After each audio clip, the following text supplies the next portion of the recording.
Christopher had been the passenger in a small truck that, while making a left-hand turn, got T-boned. The passenger side took the brunt of the impact.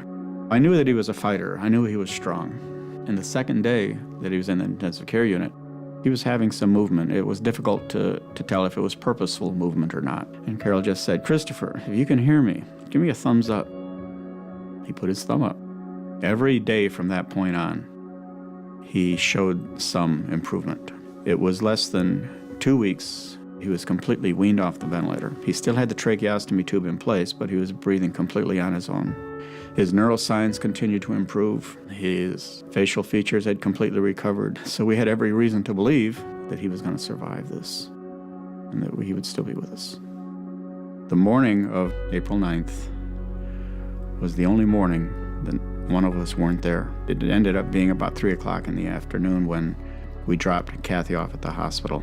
I went on home to bring Carol home, and then I went back to the hospital.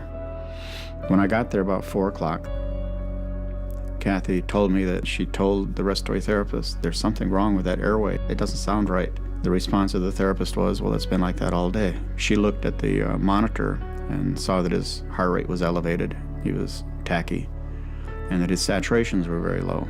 The results of the blood work, it's called a compensated respiratory acidosis. This indicates that whatever had been wrong with his airway, that problem had been present for at least 12 hours. The therapist tried to manually ventilate him. No air would go in. She tried again, and he lurched forward and instantly began turning blue, becoming cyanotic. Very quickly, it developed into a code blue.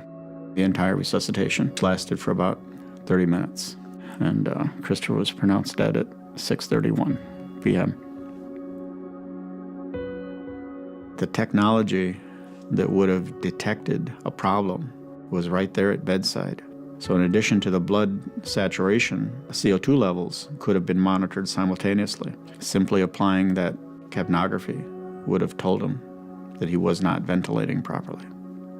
And it wouldn't matter how much oxygen you give him. It wouldn't have improved it. It's very possible that the personnel in the intensive care unit, in their mind, he wasn't as critical and was in less need of their attention than other much more acute patients in that unit. This should not have happened. A 27-year-old young man with a normal, healthy heart and lungs should not die of cardiopulmonary arrest in a trauma center intensive care unit. You know, by society's standards, he was very ordinary. You know, he never went to college.